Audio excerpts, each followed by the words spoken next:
Dear student, आज हम बताएंगे कि 11th क्लास में अकाउंटेंसी का मतलब क्या होता है, मीनिंग क्या होता है।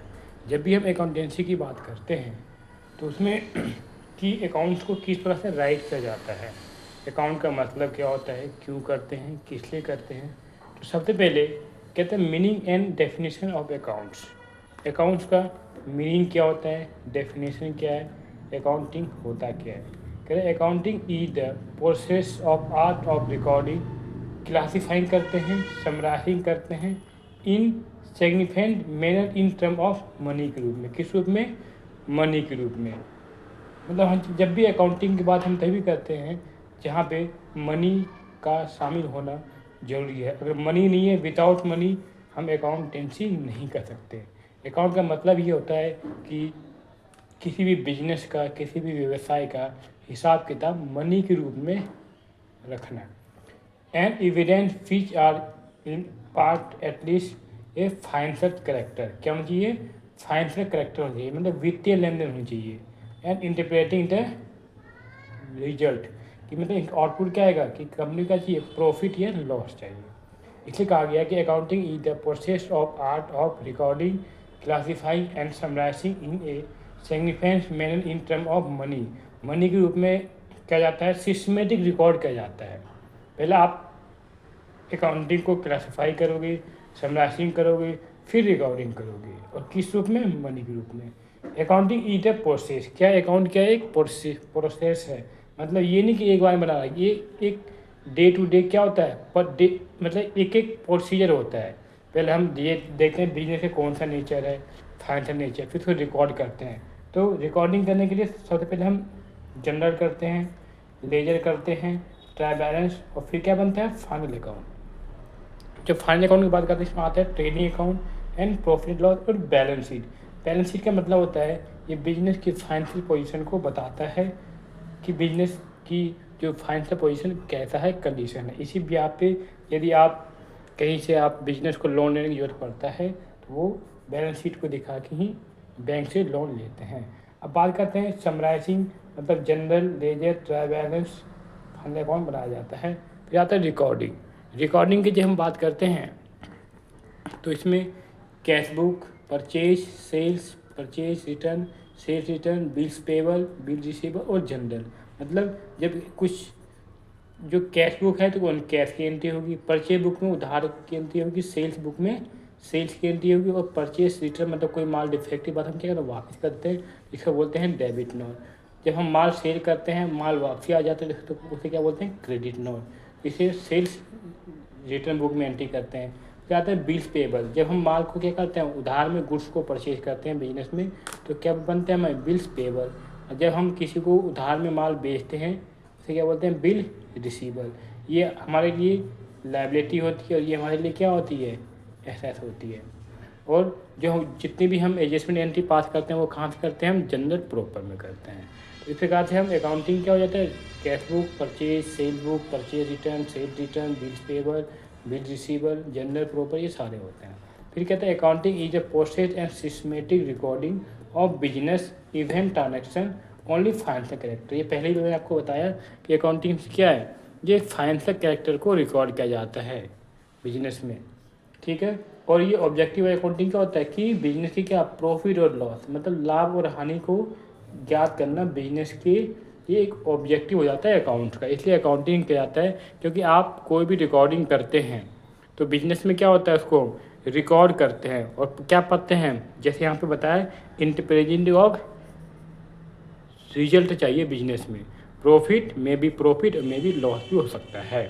तो इसलिए हम क्या करते हैं, ऑब्जेक्टिव का जो अकाउंट का मेन ऑब्जेक्टिव होता है हिसाब किताब को सही से अपने किताब में लिखना व्यवसाय के अंदर। मेंटेन बुक्स ऑफ अकाउंट, मतलब क्या करते हैं हम एक किताब बनाते हैं, किसका?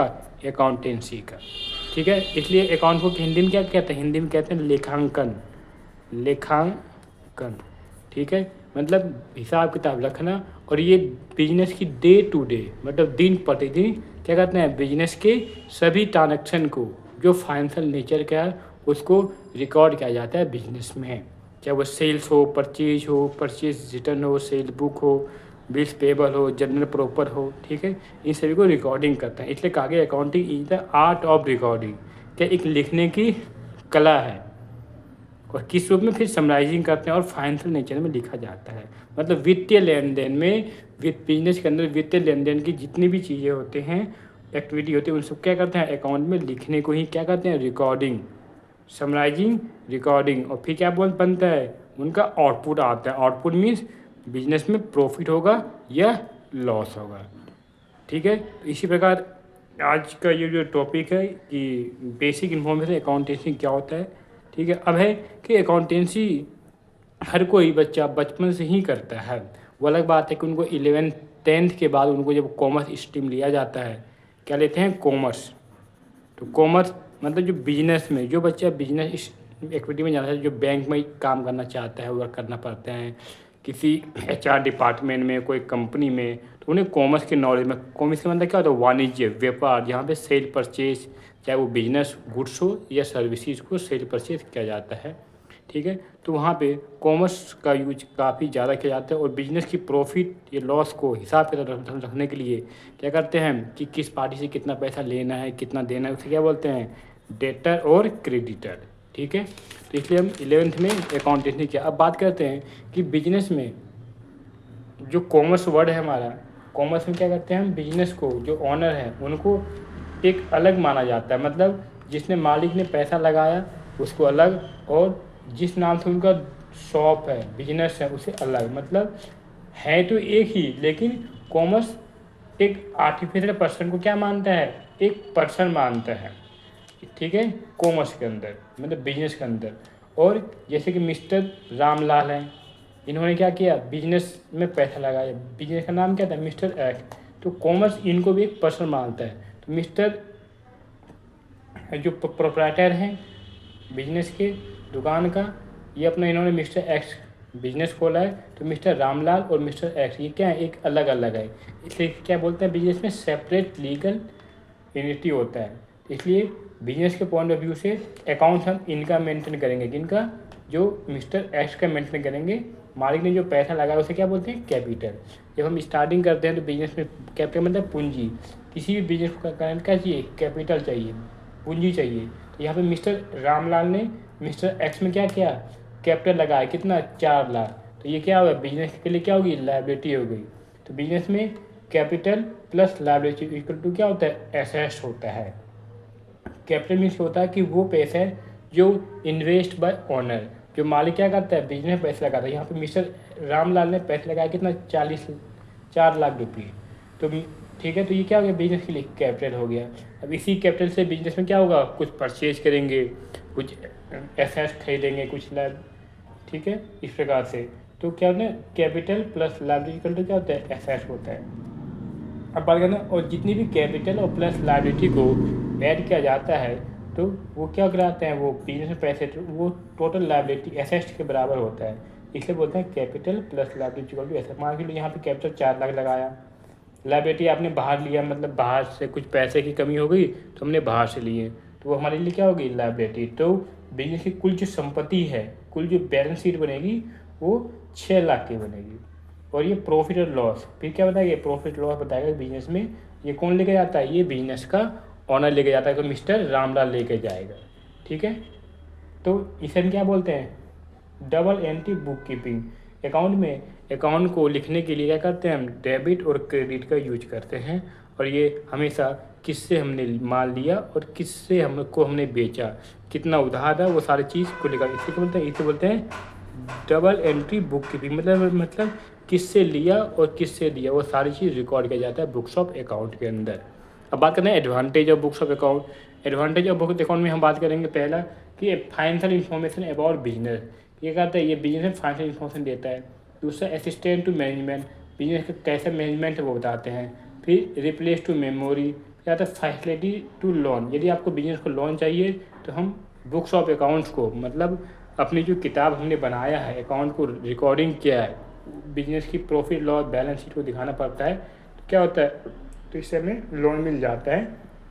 क्योंकि जब बैलेंस शीट दिखाएंगे मतलब capital liability equal to asset, इससे क्या मिलेगा हमें लोन मिलेगा, क्योंकि ये हमारी एक पेपर होता है सिस्टमेटिक रिकॉर्ड होता है। ये तो एविडेंस इन कोड, कभी कुछ होता है वो कोड में क्या करते हैं हम लीगल प्रॉपर्टी यूज करते हैं। सेल्स ऑफ बिजनेस, मतलब बिजनेस में क्या करते हैं हम सेल्स करते हैं। हेल्प इन डिसीजन मेकिंग, मतलब अगर आपको मान के चलो एक दुकान से कोई और दुकान खोलनी हो तो आपके पास कितना कैपिटल है, कितना प्रॉफिट आ रहा है, क्योंकि ज़्यादा प्रॉफिट आएगा तो आप और भी बिजनेस में रिकॉर्डिंग कर सकते हैं। तो ये सारी चीज़ एक फैसिलिटी देता है डिसीजन मेकिंग में। तो ये एडवांटेज ऑफ अकाउंटिंग है। How to write books of account, कह रहे हैं बुक्स ऑफ अकाउंट को, अकाउंटेंसी को किस प्रकार से लिखा जाता है। तो जिस प्रकार से हम मैथ में, जिस प्रकार से हम गणित में मैथ में प्लस और माइनस लिखते हैं, उसी प्रकार से क्या करते हैं हम डेबिट अकाउंट में हम DR और CR मतलब डेबिट और क्रेडिट लिखा जाता है, और अकाउंट हमेशा T फॉर्म में लिखा जाता है। ठीक है, जैसे हम अकाउंट मैथ में प्लस लिखते हैं, अकाउंट में DR लिखते हैं, माइनस लिखते हैं, CR लिखते हैं। ठीक है, तो डेबिट और क्रेडिट, और ये सिस्टमेटिक रिकॉर्ड होता है। तो ये कुछ रूल्स एंड रेगुलेशन होते हैं जिसके हिसाब से कौन सी चीज़ डेबिट होगा, कौन सा पार्ट क्रेडिट होगा। ठीक है, अकाउंट में इसलिए एक भाग तो DR, दूसरा CR, मतलब अगर 1000 से डेबिट है तो CR भी 1000 से लेगा, इसलिए इसको बोलते हैं double entry book keeping system. ठीक है, तो ये एक नया एक स्टार्टिंग था कि आपने बताया कि 11th में किस प्रकार से अकाउंटेंसी को रिकॉर्ड किया जाता है। ठीक है, तो अकाउंट कितना भी आप किसी भी हाई लेवल पर चले जाइए, 11th का अकाउंट हमेशा एक काम आता है। किस प्रकार से डेबिट और क्रेडिट, कौन सा चीज़ डेबिट होगा, एसेट्स लायबिलिटी, यही चलते हैं capital plus liability equal to asset. तो आई होप मुझे आपको समझ में आई होगी। अगर वीडियो पसंद आया हो तो आप लाइक करें, कमेंट करें, शेयर करें, ताकि मैं आगे और भी न्यू वीडियो बनाता रहूँ और अपलोड करता रहूँ। थैंक यू, धन्यवाद।